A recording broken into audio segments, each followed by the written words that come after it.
बच्चों, आज हम लोग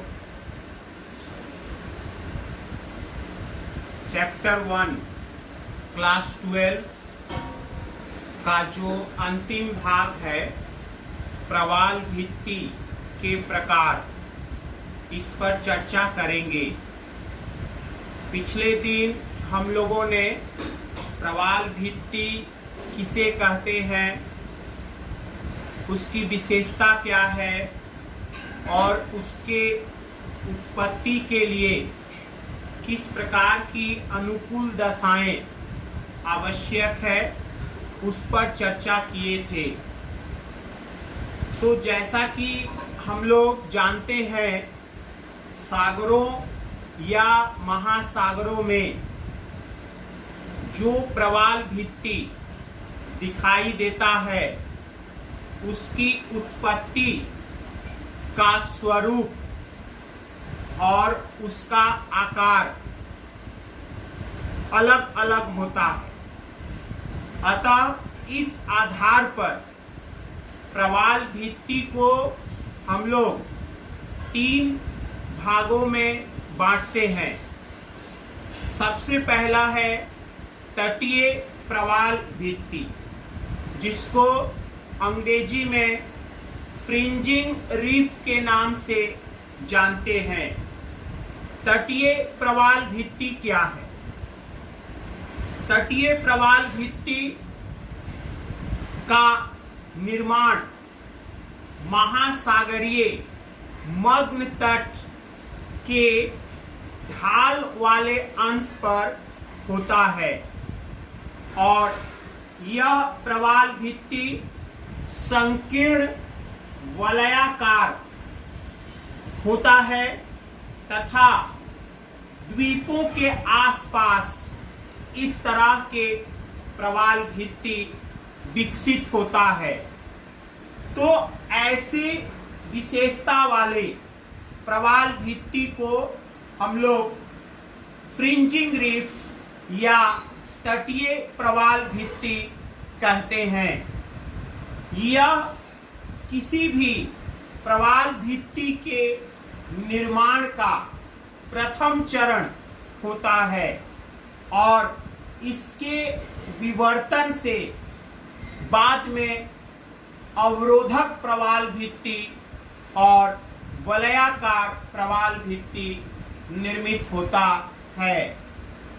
तो तटीय प्रवाल भित्ति की और भी कई विशेषताएं हैं। जैसे 1 नंबर, यह प्रवाल भित्ति तुलनात्मक दृष्टिकोण से संकीर्ण होता है, अर्थात इसका विस्तार कम होता है। अगली विशेषता, इस प्रवाल भित्ति का समुद्री ओर का अंश जो है, उसकी ऊंचाई स्थलीय अंश की ऊंचाई से थोड़ा अधिक होता है। अगली विशेषता, यह प्रवाल भित्ति प्रवाल के पतले संस्तर या परत द्वारा निर्मित होता है। चौथी विशेषता, यह प्रवाल भित्ति कभी कभी यह प्रवाल भित्ति समुद्री तटीय भाग से कम गहराई वाले लेगून्स द्वारा अलग हुआ रहता है, अर्थात यह प्रवाल भित्ति कभी कभी समुद्री तटीय भाग से कम गहराई वाला लेगून्स के द्वारा पृथक रहता है और इसी पृथक अंश से होकर आवागमन अर्थात यातायात के साधन विकसित होते हैं, अर्थात इनसे आवागमन का कार्य किया जाता है। तो इसलिए ऐसे भाग को हम लोग boat channel BOAT CHANNEL boat channel के नाम से जानते हैं। तो ये तटीय प्रवाल भित्ति की कुछ विशेषताएं हैं। इसका उदाहरण क्या है? दक्षिण फ्लोरिडा का प्रवाल भित्ति इसका आदर्श उदाहरण माना जाता है। दूसरा, अवरोधक प्रवाल भित्ति। दूसरा प्रकार, अवरोधक प्रवाल भित्ति का मतलब क्या है?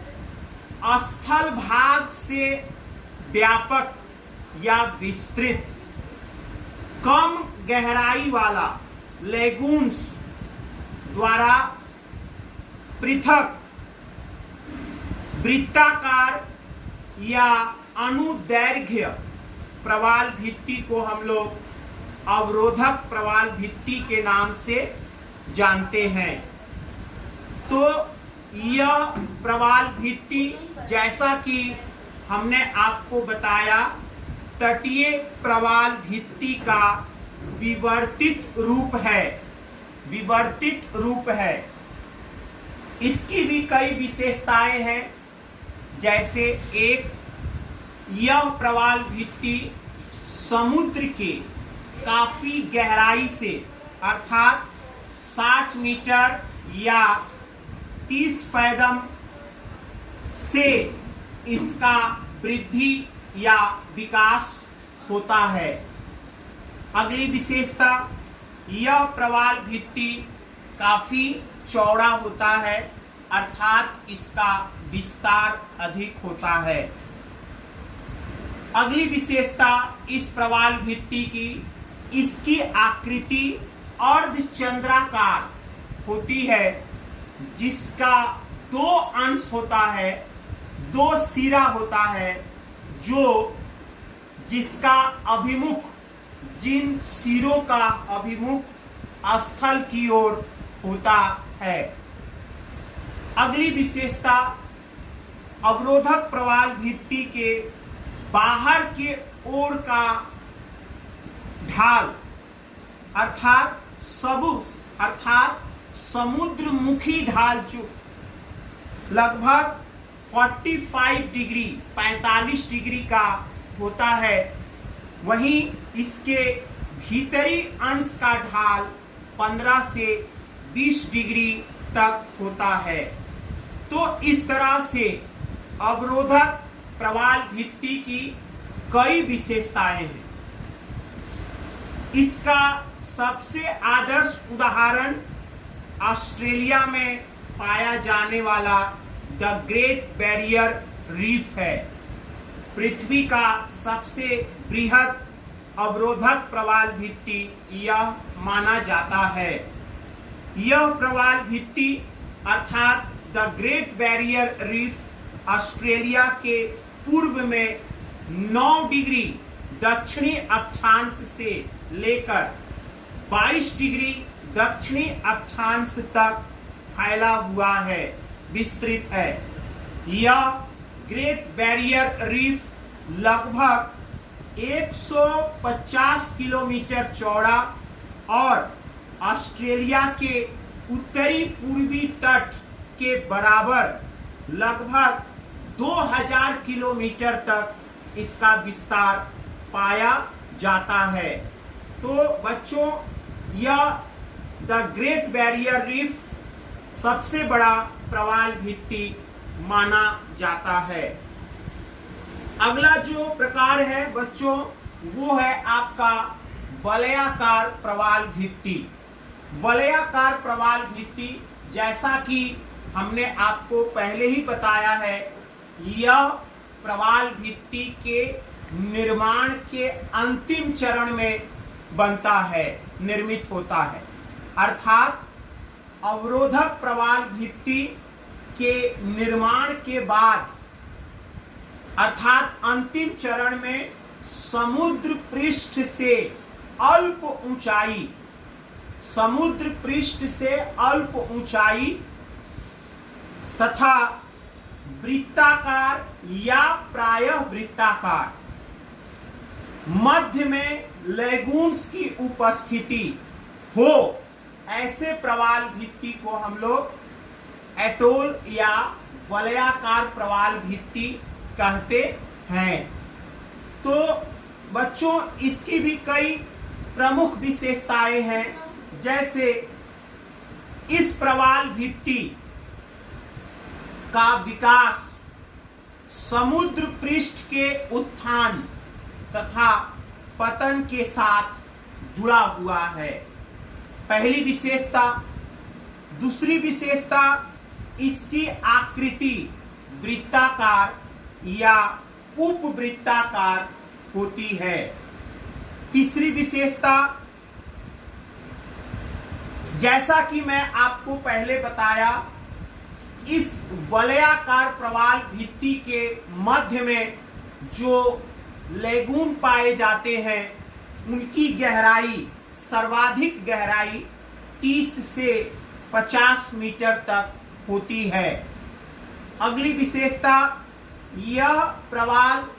इस प्रवाल भित्ति में अनेक चैनल्स पाए जाते हैं, अर्थात इसको आप लोग प्रवाह मार्ग का नाम दे सकते हैं। और इस मार्ग के माध्यम से होकर समुद्र का जल, अर्थात उन्मुक्त समुद्र का जल उस लेगून्स में प्रवेश करता है। तो ये भी एक विशेषता इस प्रवाल भित्ति की है। और अंतिम जो विशेषता है वलयाकार प्रवाल भित्ति की, वो है कभी कभी ऐसे प्रवाल भित्ति जो है वो महाद्वीपीय भूखंड से कई 100 किलोमीटर दूर सागरों में या महासागरों में विकसित होते हैं। तो बच्चों ये प्रवाल भित्ति के 3 प्रकार थे। इस तरह से हम लोगों ने भूगोल का चैप्टर 1 के सभी प्रमुख विषयों पर चर्चा किया। अगला हम लोग इस पाठ से संबंधित अपना टास्क पूरा करेंगे, उसके बाद आपको सेकेंड चैप्टर से संबंधित विषयों पर चर्चा की जाएगी। धन्यवाद।